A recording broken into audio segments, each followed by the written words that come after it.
नमस्कार विद्यार्थियों, स्वागत करता हूं आपका इस मेरे YouTube चैनल मोहित जोशी हिंदी पर। आज का ये वीडियो होगा हाफ ईयरली एग्जामिनेशन जो आज हुआ है उसका सॉल्यूशन जो है मैं आपके लिए लेके आया हूं। किस प्रकार के आपने उत्तर दिए, किस प्रकार के जो है प्रश्न आए हैं, इसकी चर्चा हम करेंगे और उसके बाद में हम देखेंगे कि कहाँ कहाँ आपको अब गलतियाँ नहीं करनी है अगर आपने कर दी है तो। बात कर रहे हैं सबसे पहले पूर्णांक 48 नंबर का 48 नंबर्स का पेपर था। पौने 3 घंटे, अगर हम बात करें 2 घंटे और 45 मिनट का आपको समय दिया गया, जो बहुत इनफ था। और जो है पेपर की दृष्टि देखी जाए तो पेपर की दृष्टि जो है बहुत सरल बनाने वाली की रही कि जो है हम इस नंबर सबके आए, ऐसा प्रयास किया गया। क्योंकि रिक्त स्थान में भी आपको जो है अगर देखा जाए तो ऑप्शन दिए गए, तो कोई जो है आपको सोच कर लिखने की कहीं ज़रूरत नहीं थी। प्रश्नोत्तर देखेंगे, ये भी सरल थे, सामने से ही दिए गए, कोई घुमाकर प्रश्न नहीं दिया गया। हाँ, एक दो प्रश्न डिफिकल्ट हो सकते हैं आपके लिए, लेकिन पढ़ने वाले के लिए तो ये पेपर बहुत ही ईजी था। और उत्साह का एक संचार उसमें देखा जा सकता है कि जो है जैसे आपके ही कोर्स में एक कविता है निराला की, उत्साह। जैसे बादल जब आते हैं तो गांव वालों में और जो खेती हर किसान है उसमें उत्साह बढ़ जाता है और हर किसी में उत्साह बढ़ जाता है। तो उत्साह जो बढ़ता है वही उत्साह बच्चों में आज देखा गया इस पेपर को लेकर कि उन्होंने शानदार तरीके से इस पेपर को किया है। और अब हम देखेंगे कि कहाँ कहाँ गलतियाँ आपको नहीं करनी है आगे के लिए, भविष्य के लिए। कहाँ आपको तैयारी में आपको किस पार्ट में आपकी कमी दिख रही है उसको हम सॉल्व करेंगे और वहीं आपको तैयारी पे जोर देना है जिस पार्ट पर आपकी पकड़ नहीं बन पा रही है। समय है अभी 2 महीने बोर्ड के एग्ज़ाम्स में, तो हमको जो है तैयारी अपनी उसी हिसाब से करनी है कि हमें किसी प्रकार की डिफ़िकल्टी का सामना नहीं करना पड़े। चलिए चलते हैं सॉल्यूशन पर, जिसके अंतर्गत हम पहले प्रश्न की बात करेंगे। पहले प्रश्न के अंतर्गत जो है 4 प्रश्न आए थे, जिसके अंतर्गत पहला प्रश्न था उत्साह कविता में कवि ने बादलों की तुलना किसके घुंघराले बालों से की। अब बात सीधी सीधी है, शिशु के घुंघराले बालों से की और ये दे भी रखा है, काले काले घुंघराले घेरदार, ऐसा कुछ लाइन्स है। तो दूसरी या तीसरी लाइन ही है, तो शिशु वहाँ पर आपका राइट आंसर होगा। दूसरा है रघुकुल भानु शब्द किसके लिए आया, सीधा सीधा रघुकुल भानु राम शब्द राम के लिए आया है। यहाँ पर भी जो है देखा जाए तो ये भी सीधा सीधा प्रश्न है। और ये अंतिम लाइन है, बोले रघुकुल भानु जब जो है प्रसंग चल रहा था और परशुराम जी ने अपना फरसा जब लक्ष्मण को मारने के लिए अंतिम बार उठाया, तब जो है यहाँ पर तुलसीदास जी कह रहे हैं कि रघुकुल भानु जो है यहाँ पर वो उनके वचन पानी के समान थे, जो परशुराम जी की क्रोध रूपी अग्नि को शांत कर रहे थे। तो यहाँ पर रघुकुल भानु, और बच्चों को मैंने लिखवाया भी था कि रघुकुल भानु शब्द राम के लिए आया और वही प्रश्न आपके आ गया। आगे देखिए, आत्मकथ्य कविता में प्रयुक्त कथा शब्द से क्या तात्पर्य। अब आत्मकथ्य जयशंकर प्रसाद का एक पाठ है जिसके अंदर आत्मकथ्य में कंथा, कंथा होगा यहाँ पर, कंथा नहीं कंथा होगा, और कंथा शब्द गुदड़ी के लिए आया। वैसे रजाई भी हम गुदड़ी को कहते हैं, लेकिन यहाँ स्पष्ट रूप से गुदड़ी आ गया है तो रजाई फिर आंसर नहीं होगा इसका। ठीक है जी। फिर अगला प्रश्न है नेताजी का चश्मा कहानी के लेखक। अब सीधी सी बात है, स्वयं प्रकाश इसके लेखक होंगे, कोई दूसरा लेखक हो ही नहीं सकता। ये तो ट्रुथ है, क्योंकि आपके ही पाठ जो है नेताजी का चश्मा गद्य का पहला ही पाठ है और स्वयं प्रकाश का नेताजी का चश्मा, जिसमें कैप्टन की बात की गई जो रोज़ चश्मा का फ्रेम बदलता था और उसके मर जाने के बाद बच्चों द्वारा ये भूमिकाएं निभाई गई कि उन्होंने एक कागज़ का चश्मा बनाया चंदोवे का और वो लगाया सुभाष चंद्र बोस की प्रतिमा पर। तो ये आपका पाठ है स्वयं प्रकाश का। आगे चलते हैं, बात करते हैं आगे हम दूसरे प्रश्न की। दूसरे प्रश्न में खाली जगह थी, वो आपको भरनी थी। ऑप्शन भी आपको दे रखे थे तो कोई डिफिकल्टी नहीं थी, लेकिन जो पहला ही प्रश्न पूछा है कि राम लक्ष्मण परशुराम संवाद तुलसीदास के रामचरितमानस के जो उनकी प्रसिद्ध रचना थी और उनके जो है प्रसिद्धि का आधार ये रचना कही जाती है, तुलसीदास जी की प्रसिद्धि का आधार है ये रामचरितमानस। और उनमें से जो कांड है 7 कांड, उसमें से एक कांड था बाल कांड, और इस बाल कांड से ही राम लक्ष्मण परशुराम संवाद आपका पाठ लिया गया। उसके 4 या 5 जो पैरे हैं वो लिए गए हैं बाल कांड से, आप याद रखिएगा। तो इसका आंसर होगा बाल कांड। अगला प्रश्न है आत्मकथ्य कविता में कवि ने प्रिया के गालों की लालिमा की तुलना। अब लालिमा शब्द आते ही आपको पता होना चाहिए कि लालिमा का समय कौन सा है। लालिमा का समय होता है सूर्योदय होने से थोड़ा सा पहले आकाश के अंदर एक लालिमा, एक लाल रंग छा जाता है, उसको अरुणोदय बोला जाता है। उस अरुणोदय को ही यहाँ पर उषाकालीन लालिमा कहा गया, तो इसका आंसर होगा उषाकालीन। वापस से मैं बात कर लेता हूँ। पहले का पहला जो है उसका उत्तर होगा शिशु। दूसरे का जो प्रश्न है रघुकुल भानु, उसका उत्तर होगा राम। तीसरा प्रश्न उसका उत्तर होगा गूदड़ी। चौथा प्रश्न उसका उत्तर होगा स्वयं प्रकाश। दूसरे का जो फर्स्ट है उसमें उत्तर होगा बालकांड। दूसरे का जो खाली जगह है उसके अंदर उत्तर होगा उषाकालीन लालिमा। चलिए उसके बाद हम बात करते हैं आगे हम बात करते हैं तीसरा जो खाली जगह दे रखा है। लखनवी अंदाज कहानी में जो लखनवी अंदाज यशपाल की जो कहानी थी उसमें सफ़ेद फौज सज्जन ने तौलिए पर क्या रखा। अब सीधी सी बात है, अगर चैप्टर आपने एक बार भी पढ़ा हो तो इसका उत्तर निकल आएगा खीरा। इसमें समझाने लायक कोई बात नहीं है। आगे चलें। देहाती दुनिया शिवपूजन सहाय का उपन्यास है। अब देहाती दुनिया, देहाती का मतलब यहाँ कोई गंवार से नहीं है, यहाँ पर देहाती का मतलब है ग्रामीण अंचल। और उनका जो पाठ था माता का अंचल, ये पाठ भी ग्रामीण अंचल से संबंधित था, क्योंकि इस पाठ में हम देखते हैं गांव की संस्कृति, गांव के खेल, गांव के बच्चे किस तरह से खेतों में घुसकर चिड़िया को परेशान करते हैं या आने जाने वाले लोगों को परेशान करते हैं। बच्चों के खेलों को हमने देखा, तो वहाँ की गांव की संस्कृति हमें जो है दिखाई देती है। तो ये देहाती उपन्यास है, मनोवैज्ञानिक ऐसा कोई उपन्यास नहीं है। देहाती का मतलब मैंने बता दिया, ग्रामीण अंचल, यानी ग्रामीण जो है संस्कृति का, ग्रामीण संस्कृति का चित्रण, ग्रामीण संस्कृति का चित्रण किया गया। इस हिसाब से हम कह सकते हैं कि यहाँ पर उत्तर होगा देहाती। चलिए आगे चलते हैं। आगे हम चलें तो हम बात करेंगे आगे। उद्धव ने गोपियों को खाली जगह ब्रह्म का उपदेश देने का प्रयास किया। अब जब ये पाठ मैंने आपको करवाया था तो मैंने कहा था कि उद्धव जो है वो योग साधना पर बल दे रहे हैं, और योग साधना ईश्वर के नाम की नहीं, केवल ईश्वर की जाती है, यानी निर्गुण की बात यहाँ की गई। तो यहाँ पर उत्तर होगा निर्गुण। उद्धव ने गोपियों को कहा था कि आप निर्गुण भगवान की भक्ति करें, नाम के चक्कर में अर्थात कृष्ण से दूर हो जाएं, कृष्ण वापस आने वाले नहीं हैं। जबकि गोपियाँ उनसे विपरीत थी, सगुण यहाँ पर वो भक्ति कर रही थी, कृष्ण के नाम में विश्वास कर रही थी। तो आपको ही समझ जाना चाहिए कि यहाँ पे गोपियाँ सगुण है और उद्धव निर्गुण है। ठीक है जी, अब आगे चलते हैं हम। आगे चलें। तीसरा प्रश्न था सही या गलत, जिसमें पहला था संज्ञा के 3 भेद होते हैं। बिल्कुल राइट, कोई नकार ही नहीं सकता इसको, संज्ञा के 3 ही भेद होते हैं। अब कहीं कहीं आप 5 पढ़ते हैं तो डिफिकल्टी ये आ जाती है कि जातिवाचक के अंतर्गत ही वो 2 आते हैं, द्रव्यवाचक और समूहवाचक। वहाँ आप ध्यान नहीं दे पाते और वहाँ 5 कर देते हैं, और 5 जब मानते हैं दिमाग में तो ये प्रश्न आपका गलत हो जाएगा और आप यहाँ गलत टिक कर देते हैं कि ये बात गलत है। जी नहीं, ये बात बिल्कुल राइट है। मूल रूप से संज्ञा के 3 ही भेद होते हैं। जब मैंने संज्ञा करवाई थी तो सबसे पहली बात जोर यही दिया था कि संज्ञा के मूल रूप से 3 ही भेद होते हैं, और उन्हीं 3 भेदों की यहाँ बात करके दिमाग में रखकर ये प्रश्न दिया गया। इसका उत्तर होगा सही। सर्वनाम, अगला प्रश्न है, सर्वनाम शब्द क्रिया के स्थान पर आते हैं? जी नहीं, सर्वनाम शब्द क्रिया के स्थान पर कैसे आएंगे? सर्वनाम की परिभाषा क्या कहती है, याद कीजिए। सर्वनाम की परिभाषा कहती है संज्ञा के स्थान पर आने वाले शब्दों को ही सर्वनाम कहते हैं। जब वो संज्ञा के स्थान पर आते हैं तो क्रिया के स्थान पर कैसे आ सकते हैं भाई? तो ये तो हो जाएगा आपके गलत, अर्थात इसका उत्तर होगा गलत, इसका भी उत्तर होगा, इसका उत्तर होगा सही। ठीक है जी, आगे चलते हैं। तीसरा प्रश्न, क्रिया की विशेषता बताने वाले शब्दों को ही क्रिया विशेषण कहते हैं। बिल्कुल राइट, इसको कोई गलत नहीं कर सकता। जब मैंने अवयव पढ़ाए थे तो उस समय आपसे एक चर्चा की थी कि क्रिया की जो विशेषता बताते हैं, क्रिया की जो विशेषता बताते हैं और क्रिया विशेषण कहलाते हैं, और ये अवयव का एक भेद है क्रिया विशेषण। और इसके अंतर्गत हमने रीतिवाचक क्रिया विशेषण, स्थानवाचक क्रिया विशेषण, परिमाणवाचक क्रिया विशेषण और कालवाचक क्रिया विशेषण की बात की थी। लेकिन क्रिया विशेषण की परिभाषा ही सीधी सीधी उसने दे दी और सही गलत पूछ लिया, तो इसका उत्तर तो होगा राइट। अगला प्रश्न है, शिवभोजन साय के बचपन का नाम भोलानाथ था। बिल्कुल राइट है ये बात, बिल्कुल बचपन का नाम भोलानाथ था। अब जब हम पाठ को पढ़ते हैं तो कई बार उनके पिताजी द्वारा ये कहा जाता है कि फिर कब भोज होगा भोलानाथ, फिर कब आप खेती करेंगे भोलानाथ। तो भोलानाथ शब्द, और वो भी कहते हैं कि हम बचपन में खासे बम भोला लगते थे तो हमें जो है हमारे पिताजी क्या कहते थे, भोलानाथ ही कहते थे। चलिए आगे चलते हैं। आगे प्रश्न है, जॉर्ज पंचम की नाथ कमलेश्वर द्वारा रचित आत्मकथा है।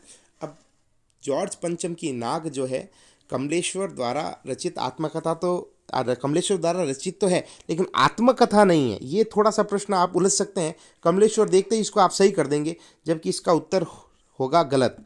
जी हाँ, कमलेश्वर द्वारा रचित आत्मकथा नहीं है। आत्मकथा तो वो होती है कि स्वयं के बारे में जब बताते हैं वो, तो यहाँ आत्मकथा नहीं है। यहाँ पर तो जॉर्ज पंचम की नाक एक व्यंग्यात्मक एक लेख है, जिसके अंतर्गत अंग्रेजों की जो मानसिकता है हिंदुस्तानियों के प्रति, भारतीयों के प्रति, कि उनको जॉर्ज पंचम की नाक महत्वपूर्ण लग रही है, जबकि हिंदुस्तानियों की या हिंदुओं या जो है भारतीयों की नाक जो है वो महत्वपूर्ण नहीं लग रही है, या भारतीयों की जो आदर है या भारतीयों जो भारतीय हैं वो इनको इम्पोर्टेंट नहीं लग रहे हैं, इनको महत्वपूर्ण नहीं नहीं लग रहे हैं। यहाँ पर जॉर्ज पंचम की नाक अगर नहीं लगाई गई तो जॉर्ज पंचम जो दौरे पर आने वाले हैं रानी, उनको बुरा लग जाएगा। तो यहाँ पर मानसिकता को, जो उनकी घृणित मानसिकता है अंग्रेजों की, उसको यहाँ पर बताया गया है। यहाँ पर कमलेश्वर द्वारा रचित तो है लेकिन आत्मकथा नहीं है, हम इसको आत्मकथा नहीं कह सकते। तो यहाँ पर ये जो है ये बात सरासर गलत हो जाएगी कि ये आत्मकथा है, तो इसका आंसर होगा गलत।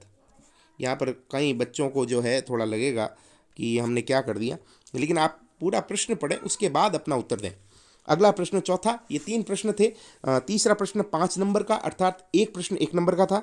उसके बाद में दूसरा जो प्रश्न अपन ने देखा, पहला प्रश्न देखा वो 4 नंबर अर्थात 1 नंबर का एक प्रश्न। दूसरा था वो भी 5 नंबर का, 5 खाली जगह थी, 1 नंबर का। तो 5 4 9, और अपन ने बात कर ली अभी तक 9 5 5 10 और 1 4, 14 नंबर की हमने शायद बात कर ली है। जी हाँ, 4 5 9 और 5 14, बिल्कुल 14 नंबर की हमने 14 नंबर्स की बात कर ली है। चौथा प्रश्न था उपसर्गों के योग से 2-2 शब्द बनाइए। सबसे पहली बात तो उपसर्ग आपके दिमाग में होना चाहिए। मैंने परिभाषा भी लिखवाई थी कि उपसर्ग जो है शब्द के आगे ऐसे शब्दांश होते हैं, ऐसे शब्द के अंश होते हैं जो किसी शब्द के आगे जुड़कर उसके अर्थ में परिवर्तन कर देते हैं। अर्थात यहाँ पर उपसर्ग जो है अन और वी, अगर आप 2-2 शब्द बना रहे हैं तो आपको यहाँ पर आगे ही उनको लगाने पड़ेंगे, और अन और वी से 2-2 आपको शब्द बनाने थे। तो एक साइड अर्थ निकल जाएगा, एक साइड नहीं निकलेगा, तो वहाँ पर आपको ये कोई बड़ी बात नहीं थी।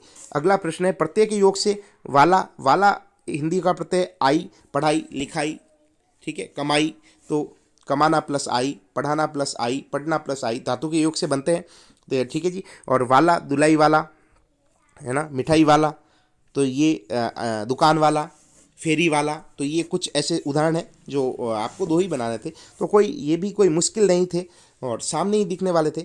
अब अगला प्रश्न छठा, क्रिया को परिभाषित कीजिए। अब ये देखिए 4 से 9 तक अति लघुतरात्मक प्रश्न है जो 6 नंबर के हैं, 6 नंबर के हैं, अर्थात 1 नंबर का एक प्रश्न है। तो चौथा, पांचवा और छठा प्रश्न, 6th प्रश्न कह रहा है क्रिया को परिभाषित कीजिए। क्रिया को परिभाषित करना कोई बड़ी बात नहीं है कि हम शुरू से ही इसको करते आ रहे हैं। किसी कार्य का होना या पाया जाना क्रिया कहलाता है, ये कोई डिफिकल्ट क्वेश्चन नहीं है। अगला प्रश्न सातवां प्रश्न यानी 7th क्वेश्चन क्या कह रहा है। 7th प्रश्न कह रहा है, 7th प्रश्न हमसे कह रहा है, 7th प्रश्न कह रहा है कि संधि विच्छेद का संधि का नाम बताइए, मतलब शब्दों का संधि विच्छेद कर संधि का नाम बताइए। अब यहाँ पर पहली संधि थी रामानुज। अब आप सोचिए, रामानुज जहाँ से मात्रा लगती है वहाँ से तोड़ना है, तो राम प्लस अनुज, यहाँ पर उत्तर होगा राम प्लस अनुज। अब आप देखिए, मैंने आपको जब करवाया था तो मैंने आपसे ये चर्चा की थी कि जहाँ जैसी मात्रा लगती है वैसा आपको वो पहचान याद करनी है। आ बड़ी बड़ाऊ, यहाँ पर पहचान है ये दीर्घ स्वर संधि की। तो यहाँ पर रामा, यहाँ से ही आपको मात्रा पकड़नी थी। तो रामा, आ किस में आता है, पहचान किसकी है, दीर्घ स्वर संधि की। तो तोड़िए, राम एक साइड हो गया राम, और उस अ को अ प्लस अ से बना है, तो एक अ तो हमने यहाँ ले लिया, दूसरा अ लेंगे यहाँ पर अनुज, तो राम प्लस अनुज, ये इसका संधि विच्छेद होगा और इसकी संधि होगी दीर्घ। ठीक है जी। अगला प्रश्न है 7वें का दूसरा, जगदीश। अब ये देखिए, जगत कोई डिफिकल्ट नहीं, जगत प्लस ईश, नोटबुक में ये भी उदाहरण मैंने लिखवाया, दोनों ही उदाहरण आपको शायद करवा रखे होंगे। जगत प्लस ईश व्यंजन संधि है, सीधी सीधी बात है। यहाँ पर देखिए द आ रहा है, तो पहले का तीसरा नियम याद कीजिए और तीसरे का पहला। ठीक है जी। जब हम संधि विच्छेद करेंगे तो तीसरे का पहला कर देंगे, और जब संधि हम बनाएंगे तो पहले का तीसरा हो जाएगा, अर्थात जगत, ये तो हो गया पहला। ठीक है जी। और जगदीश वापस जब संधि करेंगे तो ये जो द आएगा ये तीसरा, यानी पहले का तीसरा किया। ठीक है जी। अगला प्रश्न है 8वां, निम्नलिखित शब्दों का समास विग्रह कर समास का नाम बताइए। बहुत ही इजी, विद्यालय, याद कीजिए विद्यालय, तो इसका हो जाएगा विद्या के लिए, तत्पुरुष है, विद्या के लिए आलय, तत्पुरुष समास। और तत्पुरुष में भी अगर आपने क्लियर लिखा है तो कौन सा हो जाएगा, संप्रदान तत्पुरुष। उसके बाद दिन रात, द्वंद्व समास चर्चा की थी, बहुत शानदार तरीके से मैंने करवाया। दिन या रात, इसका समास विग्रह हो जाएगा, द्वंद्व समास है। क्योंकि या क्यों आया आपको पता होना चाहिए, ये या इसलिए आया क्योंकि ये विलोम है, ये विलोम है, और विलोम है तो या आता है दोनों पदों के बीच में, दिन दांत के बीच में क्या आ जाएगा, यह आ जाएगा। अगर आपने एक बात और बता दूं, और भी लिखा है तो भी गलत नहीं होगा, राइट होगा। ठीक है जी। अगला है, मुहावरों का केवल अर्थ स्पष्ट करना था, वाक्य प्रयोग नहीं था। 9 2 11 होना, 9 2 11 होना कई बार हमने सुन रखा है, सामान्य से मुहावरा है भाग जाना। अगला है रोंगटे खड़े हो जाना। अब हमारे रोंगटे कब खड़े होते हैं, जब हम कोई ऐसी घटना को देख लेते हैं जो हमारे लिए असहनीय है, जो हमने शायद पहली बार देखी है और हमें आश्चर्यचकित कर रही है। उस घटना को जब हम देखते हैं तो रोंगटे खड़े हो जाते हैं, अर्थात सीधी सीधी बात में हम घबरा जाते हैं। तो घबरा जाना इसका आंसर होगा। ठीक है जी, आगे चलते हैं। आगे जब हम देखते हैं तो 10वां प्रश्न, जिसमें लघुत्तरात्मक प्रश्नों के हमें उत्तर देने थे। लघुत्तरात्मक प्रश्न जो 10वां था वो ये था, परशुराम के, ये यहाँ पर, परशुराम के क्रोध करने पर लक्ष्मण ने धनुष टूट जाने पर क्या क्या मतलब तर्क दिए।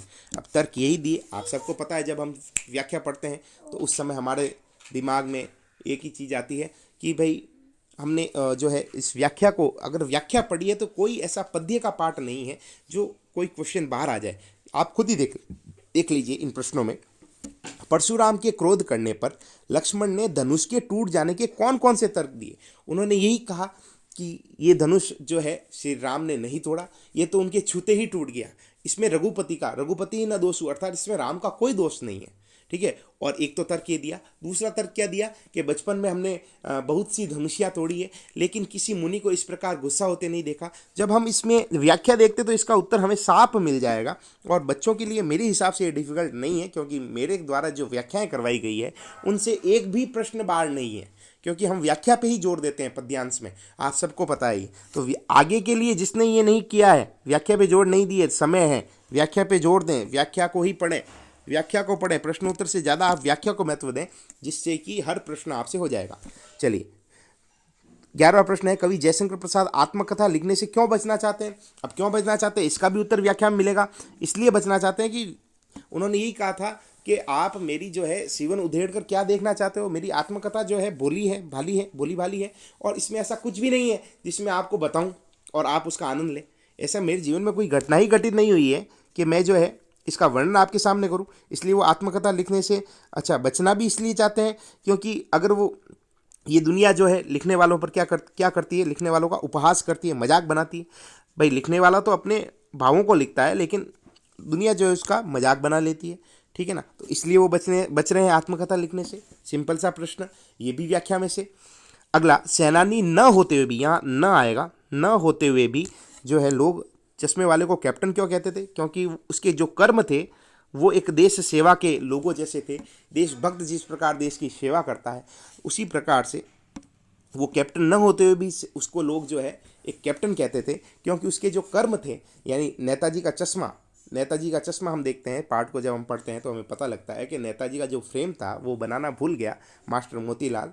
तो वो जो है उसका कार्य, उसको बिना चश्मे की जो मूर्ति है वो सुहाती नहीं है, और वो अपने जो वो फ्रेम है वो लगाता है रोज, तो उसके काम की वजह से उसको लोग जो है कैप्टन कहते थे। ठीक है जी। अगला जो आपके पाठ है, अगला जो आपके प्रश्न है वो ये कह रहा है, प्रश्न आपसे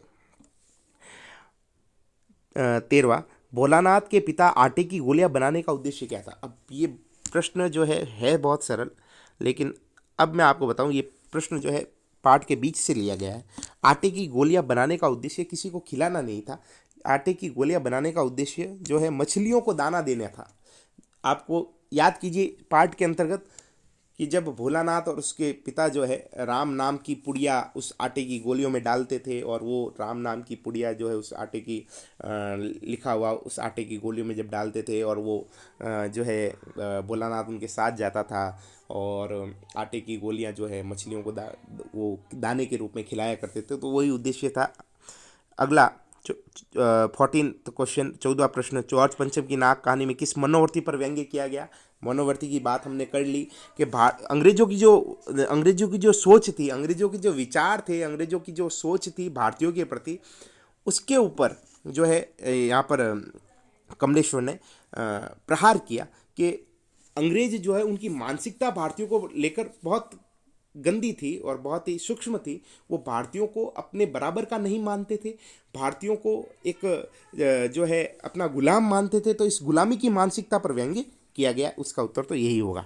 अगला 15वां प्रश्न जो है वो कह रहा है लेखक यशपाल के साहित्यिक जीवन का परिचय दीजिए। अब ये कोई समझाने लायक प्रश्न नहीं है कि मैं आपको समझाऊं साहित्यिक जीवन के, भाई इसमें कोई नयापन नहीं है। साहित्यिक जीवन का मतलब है जो उन्होंने, इसका मैं अर्थ बता सकता हूं कि साहित्यिक जीवन का अर्थ जो है वो साहित्यिक जीवन जो है उन्होंने जो भी रचनाएं लिखी है, जो भी उन्होंने साहित्य दिया है हिंदी साहित्य, हिंदी को, तो उनके बारे में आपको लिखना था। उनकी जीवनी का अगर आप यहाँ वर्णन कर देते हैं तो यहाँ पर ये प्रश्न आपका गलत हो जाएगा। इस बात का आप थोड़ा सा ध्यान रखिए। अगर आप इनको पूछा ही साहित्यिक जीवन है, अगर आप उनका जन्म बताते हैं मुझे, अगर आप मुझे इनका मृत्यु बताते हैं और इनके जीवन के बारे में बताते हैं कि ये यहाँ रहे, यहाँ पर इन्होंने टीचिंग करवाई या ये, तो ये नंबर आपको फिर नहीं मिलने हैं। आपको नंबर तभी मिलेंगे जब आप इनकी रचनाओं के बारे में मुझे जानकारी देंगे। ठीक है जी, क्योंकि पूछा ही जिस प्रकार से है उसी प्रकार से उत्तर मैं मानूंगा। साहित्यिक जीवन, तो साहित्यिक जीवन का मतलब, और ये मैंने क्लास में भी आपको कहा था, जीवन परिचय अलग है, साहित्यिक जीवन परिचय अलग होता है। ठीक है जी, आगे चलें। अगला प्रश्न कह रहा है 16वां प्रश्न, अट नहीं रही है कविता के अनुसार फाल्गुन में ऐसा क्या होता है जो बाकी ऋतुओं से भिन्न होता है। अब फाल्गुन का महीना, फाल्गुन के महीने में जो प्रकृति की सुंदरता, अब इसमें अगर देखा जाए तो ये प्रश्न भले ही 2 नंबर का है, अगर आप इसमें छोटी सी कविता है, अगर उसमें सारांश भी आप लिख दें तो भी आपको उत्तर मिल जाएगा, क्योंकि पूरी कविता में अट नहीं रही का मतलब ही जो है फाल्गुन मास की जो सुंदरता है, प्रकृति की जो और सुंदर हो रही है, उसके बारे में आपको बताना था। ठीक है जी, तो आपने इसमें अगर घुमा फिरा के भी उत्तर दिया तो अब उलझ गए होंगे, लेकिन अगर सीधा सीधा अर्थ ही लिख देते इसका तो भी आप व्याख्या देखिए आप कितनी इंपॉर्टेंट हो रही है व्याख्या हर प्रश्न में। पद्यांश का तो एक ही तोड़ है, व्याख्या याद हो तो ही हर प्रकार का प्रश्न चाहे कैसा भी बना ले आएगा, आपको उत्तर आएगा, कहीं नहीं जाएगा। अगला 17वां प्रश्न जो 4 नंबर का जो प्रश्न था वो ये निबंधात्मक आप कह सकते हो। राम वृक्ष बैनुपुरी के रेखा चित्र बाल गोविंद भगत के आधार पर भगत का चरित्र चित्रण कीजिए। अब भगत का चरित्र चित्रण मुझे आपको जो है आपको पॉइंट वाइज करना था कि जो है किस प्रकार से, या आप नंबर 1 नंबर 2 इस तरह से अगर आप करते हैं। और बाल गोविंद भगत को हमने पढ़ा है, बाल गोविंद भगत ने जो है उनका चरित्र हमारे सामने आता है। एक तो कबीरपंथी पहला ही, तो अब कबीरपंथी उनका वेश भी ऐसा ही था। नियम, दूसरा नियम के पक्के थे, भरी सर्दी में भी जो है अपने नियम वगैरह को पूजा पाठ को करते थे। दूसरा आधुनिक सोच के व्यक्ति थे, ये प्रश्न शायद टेस्टों में भी मैंने आपको दिया है। आधुनिक विचारधारा के व्यक्ति थे, आधुनिक विचारधारा के पतों का दूसरा विवाह करना, और ठीक है जी, और इस तरह के, और तो और ईश्वर प्रेमी, भगवान से अत्यधिक प्रेम। ठीक है, जो भी पैदा होता था उसको कबीर भक्त थे तो उसको चढ़ा देते थे। और ये कुछ विशेषताएं हैं जो उनकी, ये उनकी जो विशेषताएं हैं तो उनको जो है आपको यहाँ चित्र मतलब लिखना था। ठीक है जी, अगला जो प्रश्न है वो गद्यांश या पद्यांश की सर्वसंग व्याख्या। देखिए बोर्ड में इस तरह का प्रश्न नहीं आएगा, पहले बात तो ये दिमाग में डालें आप। गद्यांश अलग से आएगा प्रश्न और पद्यांश अलग से आएगा, गद्यांश अलग से आएगा और पद्यांश अलग से आएगा। गद्यांश में अथवा दिया हुआ होगा और पद्यांश में अथवा दिया हुआ होगा, ये कुछ उन्होंने मिक्सअप कर दिया। और क्योंकि अब आप देख सकते हैं कि पूर्णांक 48 का ही है तो उस हिसाब से ही आपको सभी प्रश्नों का भी समावेश करना था, तो ये भी एक बात रही होगी इस टाइप का प्रश्न देने में। गद्यांश या पद्यांश नहीं आएगा बोर्ड में, बोर्ड में तो आएगा गद्यांश और पद्यांश का अलग अलग प्रश्न, तो उसके लिए तैयार रहना है। बाकी सप्रसंग व्याख्या की बात करें तो सप्रसंग व्याख्या गद्य की तो आपको पता है, नवाब साहब की असुविधा यानी लखनवी अंदाज से जो यशपाल का जो पाठ है वहाँ से ये लिया हुआ है। और जो आपके अगला ये जो पैरा है इसमें हमारे हरीर हालिर की लकड़ी, ये आपको पता होना चाहिए, ये है आपका सूरदास वाला चैप्टर। सूरदास वाला जो चैप्टर है, सूरदास के चैप्टर में से ये लिया हुआ है। सूरदास के चैप्टर के अंतर्गत जो है यहाँ पर प्रेम की एक निष्ठता, अब मैं आपको बता दूँ प्रेम की एक निष्ठता को यहाँ पर गोपियाँ, कि हमारा मन तो एक में ही लगता है और हमने मन क्रम वचन से भगवान श्री कृष्ण को हमने अपने मन में पकड़ कर रखा है। ठीक है जी, जिस प्रकार से हारिल पक्षी जो है अपने पंजे में लकड़ी के टुकड़े को दबा कर रखता है, उसी प्रकार से हमने मन क्रम वचन से श्री कृष्ण के अर्थात नंद के नंदन को अर्थात श्री कृष्ण को अपने मन में पकड़ कर रखा है। हम जागते सोते सपने में रात में दिन में काना काना की रट लगा कर रखते हैं। आपका योग संदेश सुनकर हे उद्धव ऐसा लगता है कि हमने कोई कड़वी ककड़ी खाली हो। कड़वी ककड़ी का मतलब है कि हमने कैसी ककड़ी खाली हो, कड़वी ककड़ी खाली हो। ठीक है जी। तो ये है। और सूतो व्याधि हमको ले आए, अर्थात आप एक कोई ऐसा रोग लेके आ गए हैं जिसको हमने कभी ना सुना है ना कभी देखा है, ये सारी चीज़ें आपको बता रखी है। यह तो सूर तुन्ही ले सोपो जिनके मन चक्री, हे सूरदास कहते हैं गोपिया उद्धव से कहती है कि हे उद्धव ये तो उन्हीं को जाकर आप सौंपिए जिनके मन चक्री के समान है। ठीक है जी। तो ये आपका कोई डिफिकल्ट प्रश्न नहीं था कि मतलब कोई आउट ऑफ कोर्स आ गया हो या कोई बहुत अंतर से दे दिया हो, अंदर से प्रश्न दे दिया हो। तो बहुत सरल पेपर, बहुत अच्छा पेपर। पढ़ने वालों का उत्साह 4 गुना मैं इस पेपर से कह सकता हूँ दावे के साथ कि बढ़ गया है और वो बोर्ड के लिए तैयार हैं। तो इस पेपर से जो है उनको बहुत ज़्यादा एक कॉन्फिडेंस पैदा हुआ है। आगे हम बात करते हैं। 18वां प्रश्न हो गया। अब जो 19वां प्रश्न दे रखा था उसकी हम बात कर लेते हैं। 19वां प्रश्न हमसे कह रहा है, ये भी इसी टाइप का प्रश्न भी बोर्ड में नहीं आना है, ये भी आप ध्यान रखिए। यहाँ पर नंबरों की कमी की वजह से अथवा में दिया हुआ है। ठीक है जी, आना नहीं है ऐसा, आप ये ध्यान रखिए। आपका जो बोर्ड का मॉडल पेपर है, मैं अर्धवार्षिक परीक्षाओं के बाद उसको सॉल्व करवाऊंगा रेगुलर क्लासों के अंदर। उसका भी वीडियो यूट्यूब पे भी मिलेगा और क्लास में भी चलेगा, दोनों ही आपको मिल जाएंगे। लेकिन बोर्ड में इस तरह का प्रश्न नहीं आएगा, अर्थात अथवा में नहीं आएगा। कहने का मतलब ये है, पत्र 2 आएंगे, एक करना होगा। ठीक है, एक विज्ञापन का भी प्रश्न आएगा जो भी नहीं दे रखा है इन्होंने, विज्ञापन का प्रश्न भी आएगा इस बार। विज्ञापन ये भी जो है अपन करेंगे। और निबंध अलग से ही आएगा, अथवा में नहीं आएगा निबंध। निबंध अलग से ही आएगा। यहाँ पर अथवा में दे रखा है, अथवा में नहीं आएगा निबंध। निबंध तो आपको करना ही पड़ेगा। अब यहाँ पर अथवा में था तो अधिकतर ने निबंध को छोड़ दिया है। अब यहाँ पर छोड़ दिया है तो अपन इसमें जो है, मैं अगर उनको कहूँ कि निबंध क्यों छोड़ा, तो फिर यहाँ पर इस प्रश्न के साथ गलत हो जाएगा। तो इसलिए मैं ये नहीं कह रहा हूँ कि आपको इनमें से दोनों करने चाहिए थे, नहीं, करना तो एक ही था, ये बात आपकी राइट है। लेकिन जो है बोर्ड में निबंध के लिए तैयार रहें, आप बच नहीं सकते निबंध और पत्र से। ये दोनों ही अलग अलग प्रश्न आएंगे और दोनों ही बोर्ड में आपको करने पड़ेंगे। देखते हैं 19वां प्रश्न क्या कह रहा है। स्वयं को आदर्श बाल निकेतन विद्यालय की छात्रा मानना है। अगर आप छात्र हैं तो स्वयं को इस बार इस प्रश्न में आपको छात्रा मानना है। एड्रेस भी दे रखा है स्कूल का, आदर्श बाल निकेतन विद्यालय। एड्रेस का मतलब नाम दे रखा है। अब एड्रेस नहीं दे रखा तो आप जोधपुर लिख सकते हो, ठीक है जी, जयपुर लिख सकते, कुछ भी लिख सकते हैं। ठीक है जी। और आपका नाम अनुसुईया है, ये ध्यान रखना। आप यहाँ पे विजय बन जाओगे, सुरेश बन जाओगे तो नंबर कट जाएगा। नाम दे रखा है तो नाम के अनुसार ही पत्र लिखना पड़ेगा। विद्यालय में फर्नीचर, प्रयोगशाला सामग्री, पत्र पत्रिकाओं की कमी, बिल्कुल तीनों ही सब्जेक्ट एक साथ दे दिए। तो लिखना क्या था, उपयुक्त विषयांतर्गत निवेदन है कि मैं आपकी कक्षा 10 की छात्रा, अब नाम भी नहीं दे रखा, सॉरी कक्षा भी नहीं दे रखी, कक्षा भी मन से, तो आप 10वीं के तो उसको भी 10वीं का मान लो आप, 10th का। तो मैं कक्षा 10 की छात्रा हूँ, नियमित छात्रा हूँ।